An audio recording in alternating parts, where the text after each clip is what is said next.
Hi, and welcome to the Boat Princess podcast. My name is Nicky Vaux, and I'm your host. I am a boat owner, a marina owner, a director on the Marina Industries Association, and a huge advocate for boating.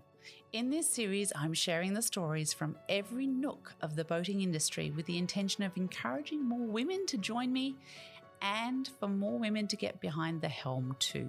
I want to share the experience and opportunities of boating, of the boating industry, and I want you to join me as I bring the conversations and answer all the questions you've had.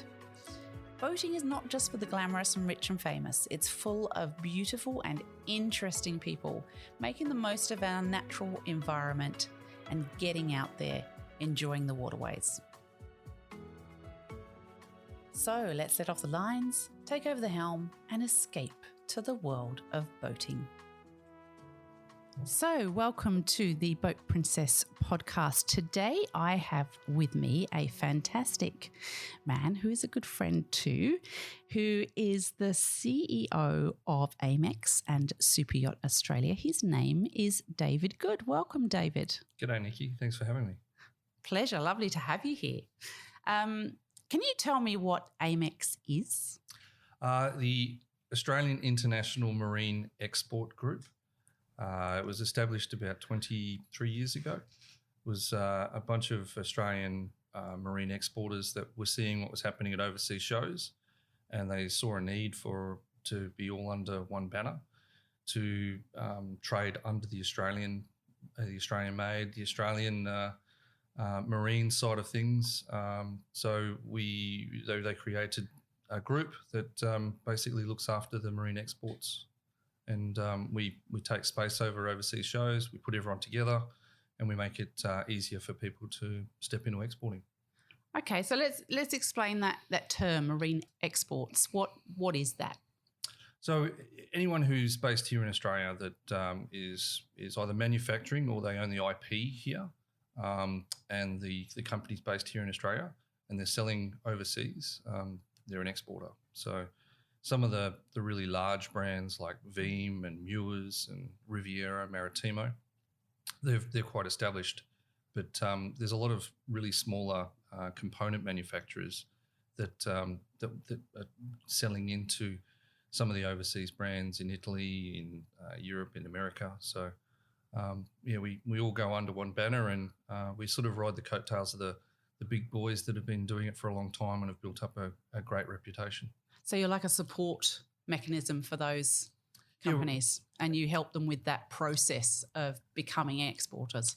Yeah, on the ground, that's a lot of what we do. But we also we work with government. We basically we're an advocate to government. So when there's rules around export marketing development grant changes and things like that, when there's free trade agreements that are coming up. If it's in the marine game, then we're often consulted and we provide input on behalf of members. So that's a complex role that you have. It's an enjoyable one. Yeah? No days the same. I can imagine. And the super yacht side of it, explain that to me as well. So about 12 years ago, there was a previous organisation called Super Yacht Base Australia, and during the global financial crisis, financially they started to fall away. And a lot of our exporters were selling into the super yacht trade. So particularly because of our high labour content. So they were selling, expensive, high quality goods into the super yacht world. So there was a lot of crossover, and the government came and spoke to Amex and said, would you like to take over the role? There's some efficiencies. You're going to the same boat shows, talking to the same people. You've got contacts with the same world. Would you like to take over responsibility for the super yacht industry as well? So we did that. And there was a big change with the super yacht industry recently with legislation in Australia, wasn't there? Can you explain that to our listeners? Yeah, finally. Since about 99, before the Olympics, the industry has seen a need for allowing foreign vessels to be able to operate commercially here in Australia. And there's a barrier to that previously in that they would have to import the vessel and pay 10% of the value of the vessel. So, ouch. Yeah, we're talking, a $10 million bill to come and pick up 2 or 3 charters, which are probably worth $500,000 each. It's not. Yeah. It was not attractive. Yes. So we've been trying to get a mechanism for allowing those vessels to come here, and more than half of the world's fleet are charter vessels. So we were previously basically not attracting vessels that were available for charter, which was halving the amount of vessels that could come here. Yeah. So after many tries, after many people, the government finally passed a Special Recreational Vessel Act, which does exactly what we've been asking for. That was in December 2019. Yep, I remember it well. Everybody was very excited. And we had 3 months, and then COVID hit. So we haven't had a good run to see the full effect of it. Yeah. A really lazy assessment is that we would double the market because half of the vessels weren't attracted to come, so now they're all available to come. But when you drill down a little bit more and you look at other countries that have done the same, it's not so much the amount of vessels, like they will double, but it's the length of stay. So previously, our length of stay was around 40 days, was the average length of stay for an international vessel. When Fiji changed their rules, they went from 21 days to 140 days. Wow. That's a big difference. That's the type of effect we're expecting here. And the beauty of Australia is that it's so large, it can be all year round. So there's no reason why some of these vessels wouldn't base themselves here for a whole year. So we're expecting our average length of stay to be, well into the 200 days. So the economic impact of that is huge because every day that the vessel stays, it spends. There's a number of people on board that need to be fed every day. Yep. There's a lot of stores. Yep. And, vessels, they always need something done. So there's always tradesmen coming down and getting work on board. Yeah. So it's also the staff that are employed on board and all sorts of exponential things that come off it, isn't there? Oh, absolutely. The crew spend is more significant for us as an industry than what the guest spend would be. Is that right? So when the guests are on board, the vessel's often underway and exploring, cruising. They're not spending a lot of money. It's the week before and the week after that there's a lot of money being spent. And the crew are well paid. Yeah. They've got someone that feeds them, somewhere to stay, someone that clothes them. So they've got huge money that they can spend. And they do like to spend. So any location that bases these yachts in between charters are making significant money just from the crew spend. Yeah, that's great. I always say a super yacht is probably one of the best ways to spread wealth because the person that owns a super yacht or a mega yacht, they usually try and find a way of not avoiding tax but minimising tax. But if they've got a super yacht, they're employing so many people that have built that super yacht, put things into that super yacht, fuel that super yacht, look after that super yacht, so on and so forth.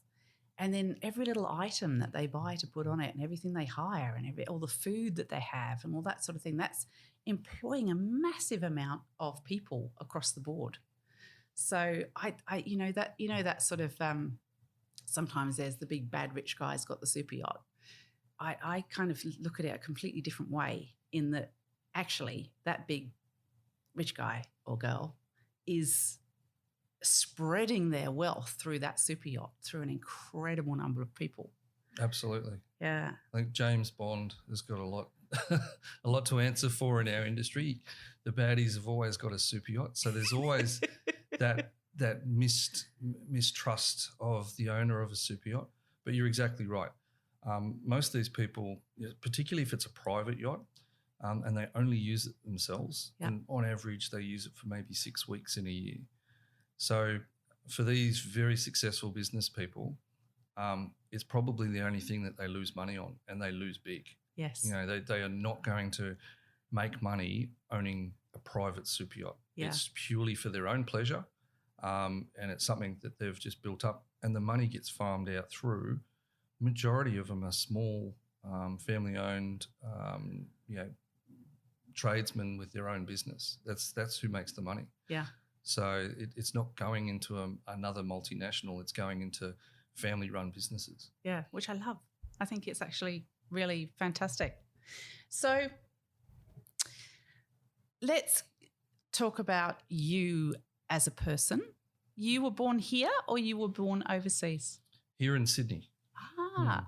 Grew up mostly in Perth as a kid. Learnt to sail on the Swan River. Spent more time in the river than on the river. Those little skiffs, and finished my schooling in Queensland. So I've moved all around Australia. So I don't really have a home state, so to speak. I've lived all around. Yes. So yeah. Oh, there you go. And you were when you graduated from school, what did you do after that? I went to the Royal Military College in Duntroon. I became an infantry officer.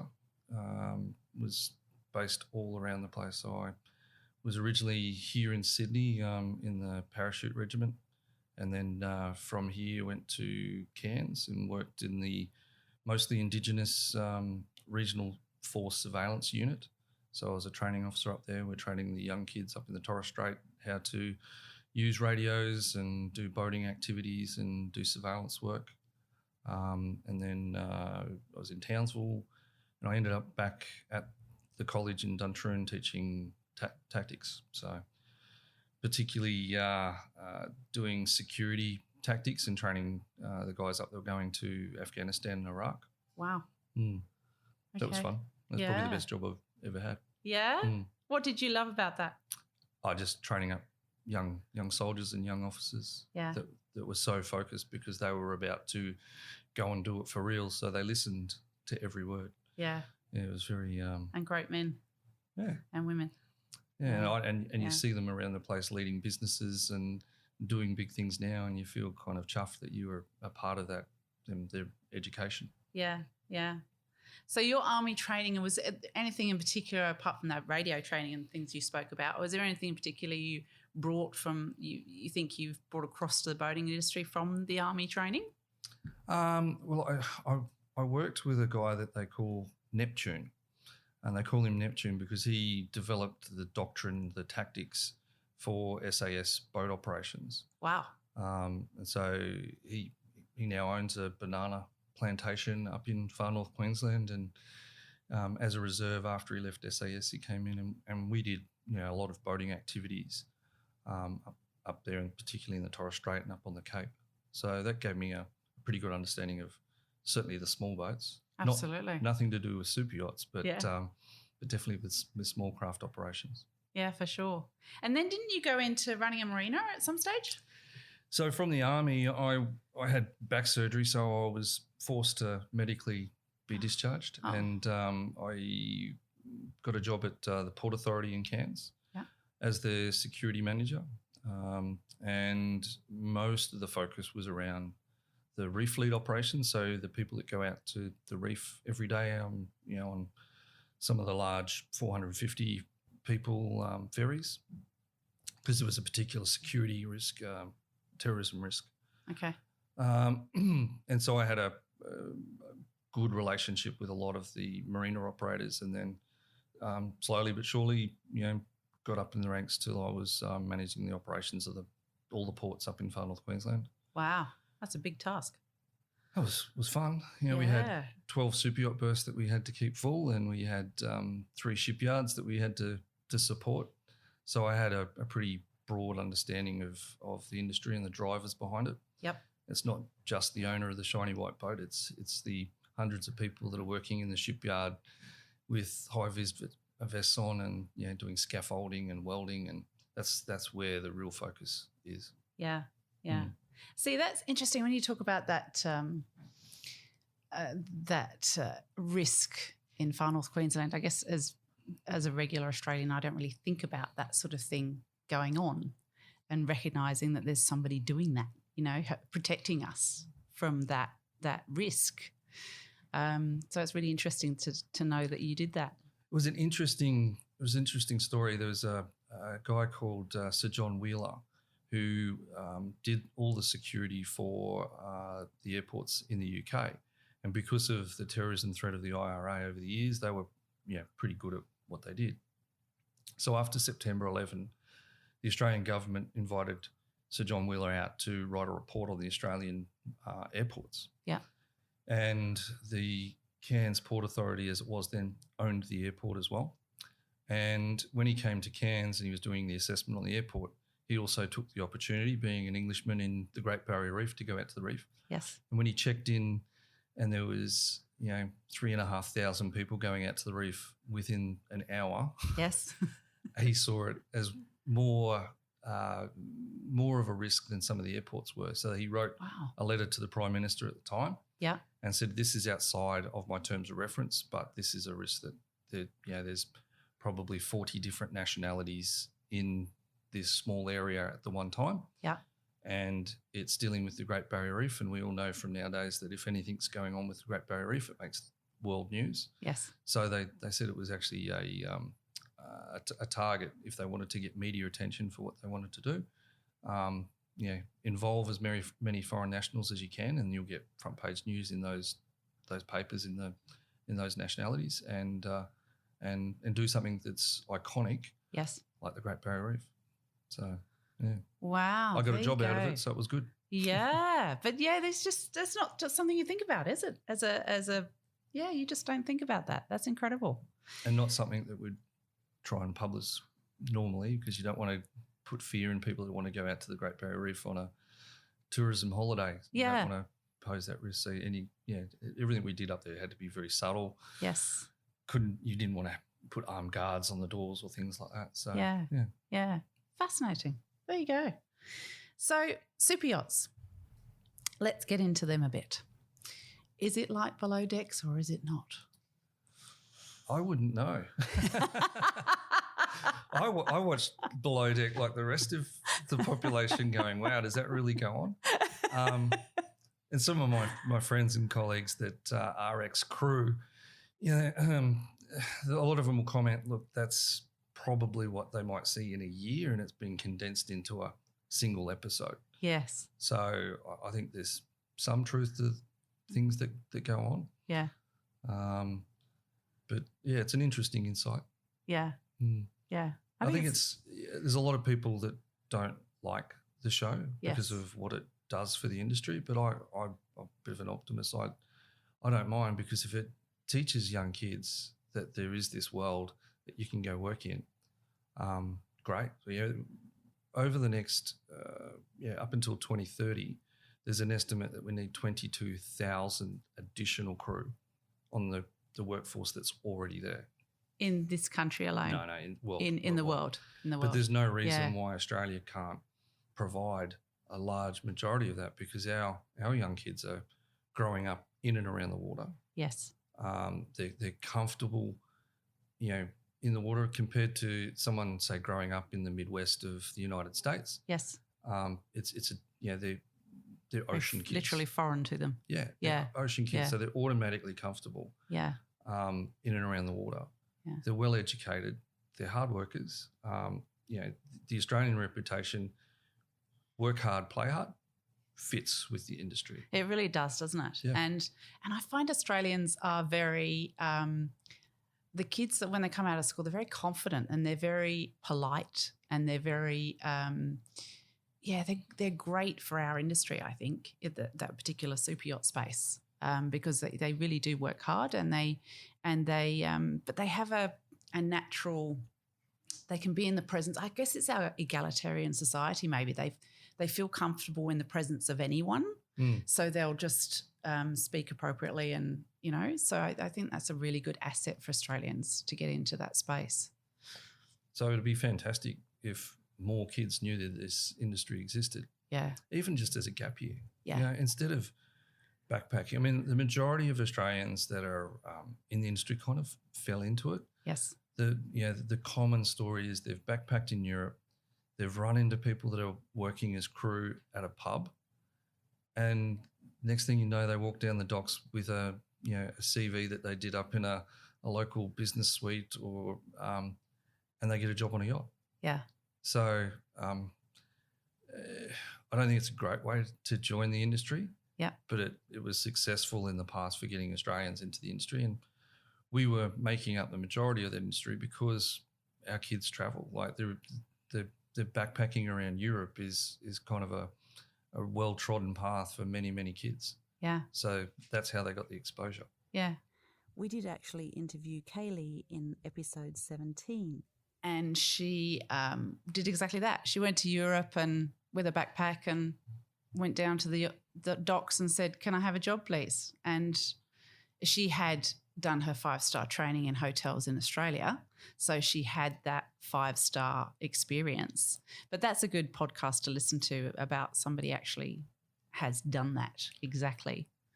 It's much better when they've done training before they go. Yeah. And that's what we would like to encourage young kids. If you're going to go and do a gap year, do a course. We've got some of the best trainers because of the ex-crew that live back here. Yeah. We've got some of the best trainers even here in Sydney.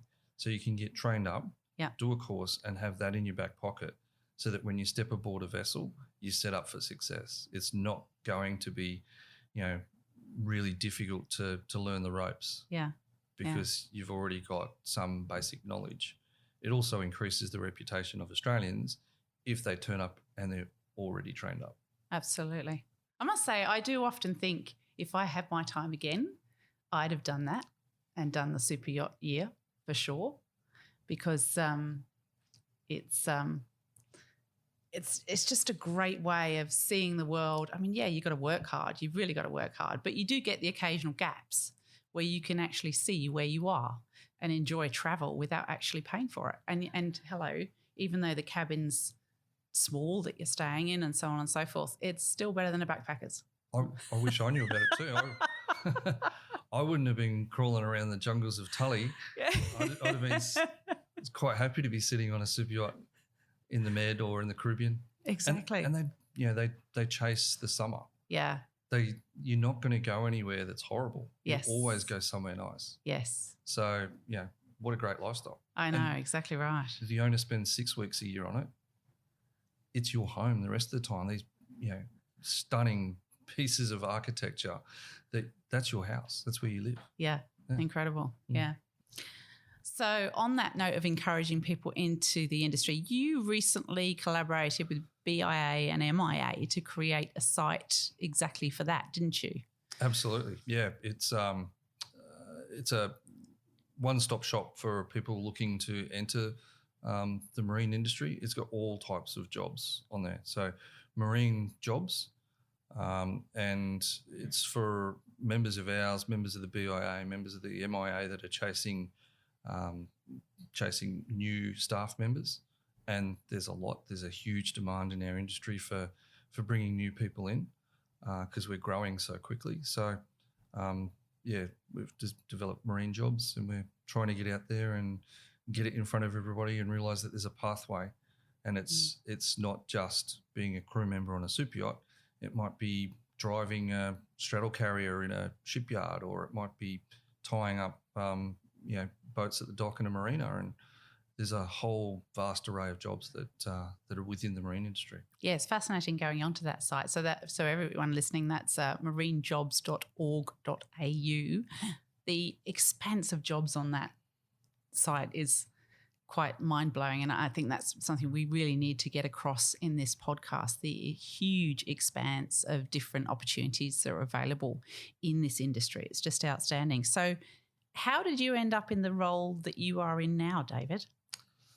I had a lot to do with the super yacht group Great Barrier Reef. I was on the executive there. I was deputy chair. I used to travel to overseas boat shows and activities with Super Yacht Australia. I was involved on the committees to get extra locations up in the Whitsundays for super yachts, and the charter rules that went on and on and on. And so when Marianne decided that she was going to step down, she mentioned to me, I put my hand up and got the role. Marianne's lovely, isn't she? We all love to her Marianne. yesterday. Yeah, she's still very much engaged in the industry with her consultancy. Yeah. And she's looking forward to going back and travelling. Yeah. Yeah, she's an awesome lady. Love Marianne. So what do you think the future holds for the super yacht industry in Australia? Oh, huge growth. Like the potential since Brisbane's been awarded the Olympics, we've now got a 10-year ramp up for that activity. I mean, the industry was really established because of the Sydney Olympics. Yep. And now we've got another Olympics to get ready for. One that's probably more accessible by yacht because Brisbane is a river city and you can get super yachts all the way up into the city reach. It's deep water. In fact, the main stadium at the Gabba is only about 2 blocks walk from a ferry terminal. Wow. So I don't know if that's ever happened before, that you've got the main stadium that's walking distance from where you can park super yachts. Yeah. So the trajectory between now and then is huge. That's fantastic. Yeah. Hopefully it'll make up for the America's Cup that we were all looking forward to. Yeah. And then COVID destroyed our chances of getting all those yachts here. Yes. So. Yeah, that was a toughie, wasn't it? Yeah. And where do you think there is opportunity for women specifically in the super yacht space? Look, there's a lot of women working as crew, and as a general rule, they go and they work interior, and so they work up to the point of chief stewardess. But the chief stewardess is still physically working quite hard.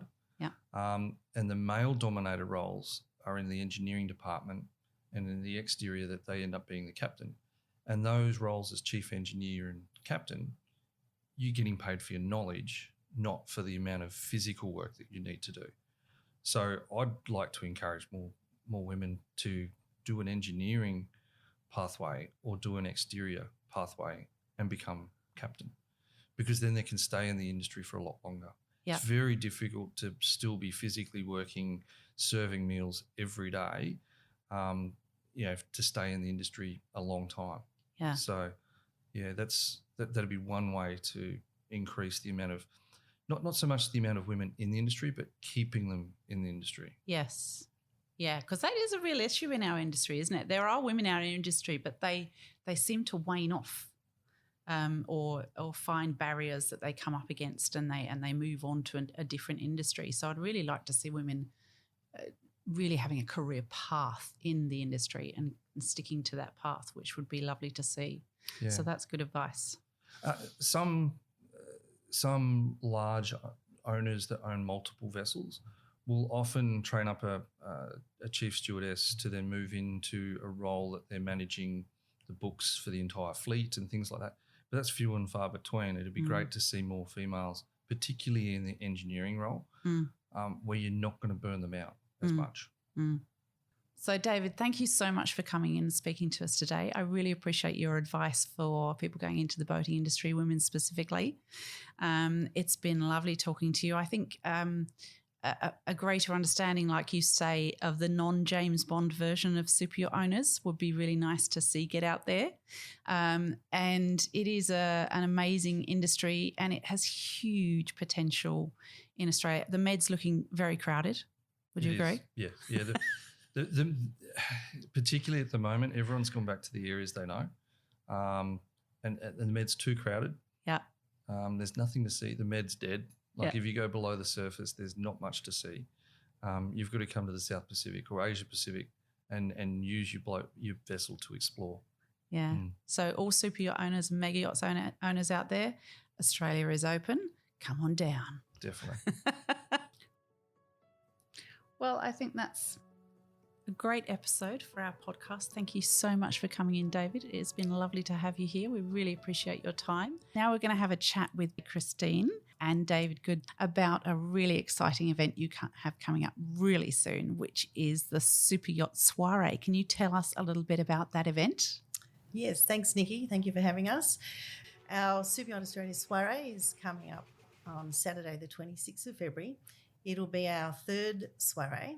We've had 2 extremely successful ones in the last couple of years, and all excitement is seriously building for this one. So the soiree is designed to provide an opportunity for people, I guess, on a higher net worth level to come down, walk over super yachts, spend the afternoon just stepping aboard some just magnificent vessels who have been able to attract down into Sydney Harbour, and basically sort of get a glimpse of what that super yacht lifestyle is about, and consider perhaps chartering a super yacht for their next holiday. So I think with some of the traditional destinations for people who are looking for a higher level travel over the last couple of years, the idea of chartering a super yacht and having their own group aboard a beautiful yacht, going where they want to go, can be anywhere around Australia or out into the Pacific, and bringing them here. And we have some fantastic sponsors and partners who also are actively involved in the industry, and they'll be showcasing some of the finest wines, foods, jewellery, interiors, everything connected to the super yacht industry. That sounds terrible. Yeah. I'm so going to hate going. I'm not sure. Hard to enjoy. You know what? I went to the last Super Yachts Forum and I loved it so much. It's such a good event because it is lovely to actually experience the super yachts before you pay those thousands of dollars to be on board.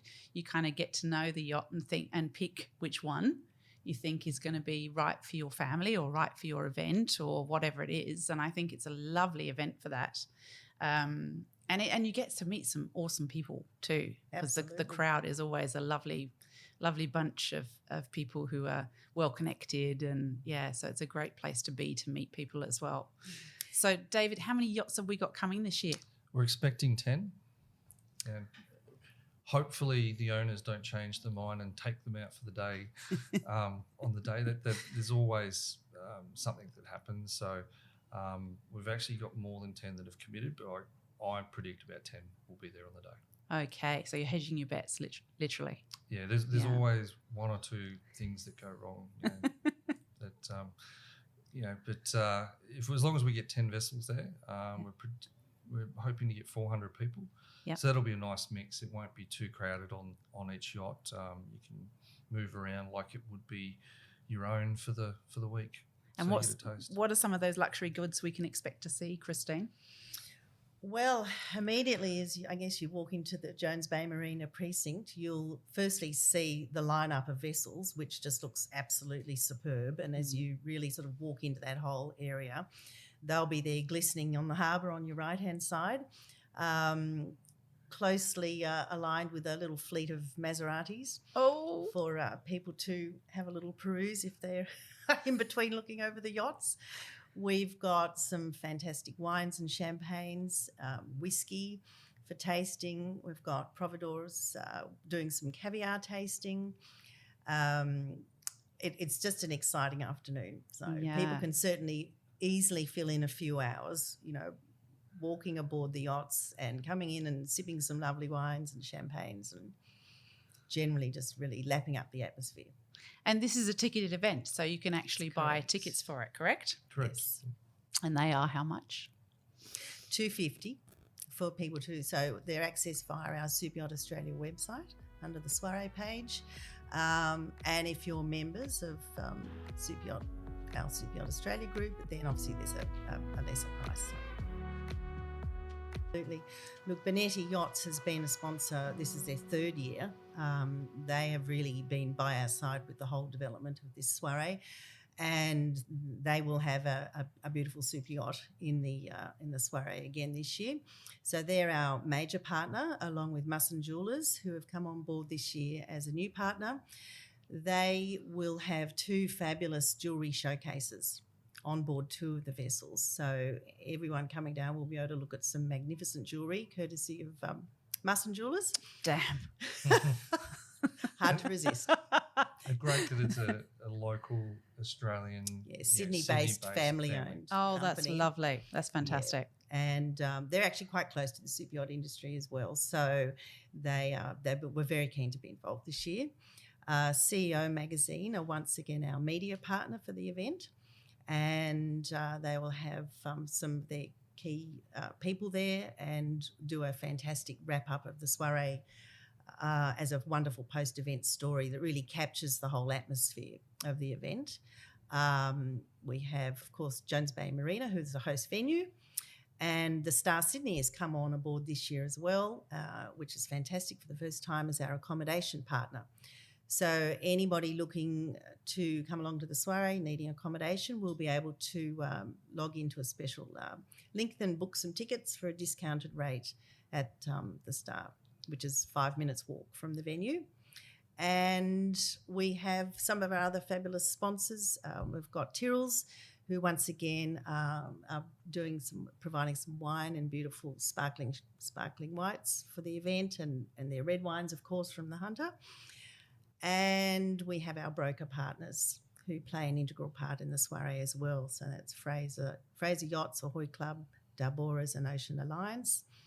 Most of those will have vessels in the soiree, and a number of those have also been involved since the inception.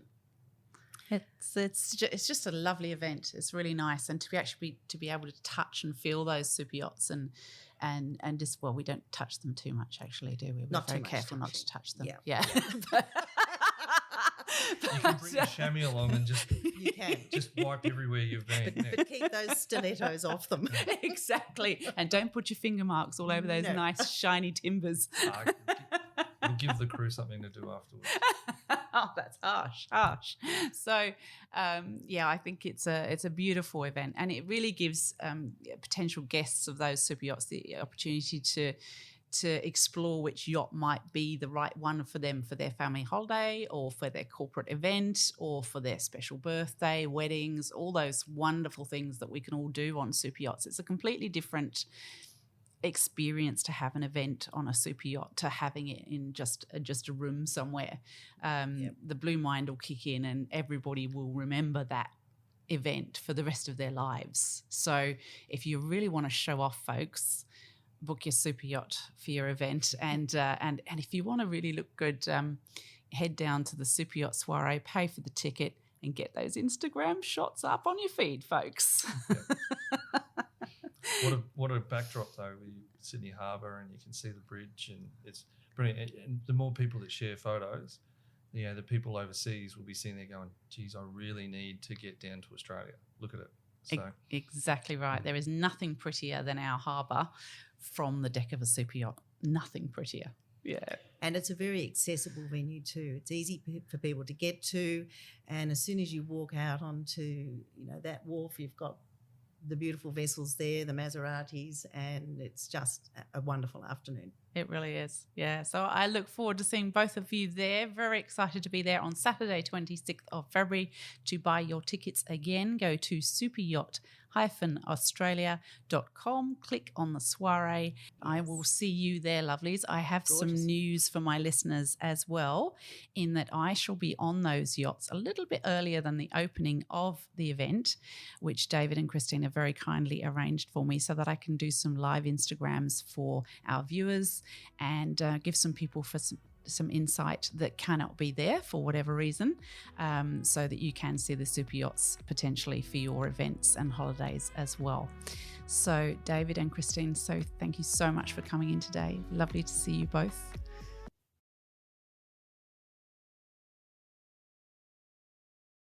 So listeners, I hope you enjoyed that episode. I thoroughly enjoyed recording that with David and Christine. I've got a few things to share with you now to let you know about. First up, David mentioned about literally going down to the dock in Europe and getting yourself a job on a super yacht. If you listen to episode 17, where we interview Kaylee, we absolutely talk about that in detail, because that's exactly what she did. So episode 17 is a great one to listen to. And also I wanted to let you know we are going to be at the Super Yacht Soiree this Saturday, 26th of February. It is an annual event, and it's an iconic super yacht event. It's actually the largest that they do in Australia of this type. It beautifully showcases Sydney and Australia as a super yacht destination, and it gives captains and super yacht owners that come down for it the opportunity to see all that we have to offer down on under, and there is quite a lot to offer in this incredible location.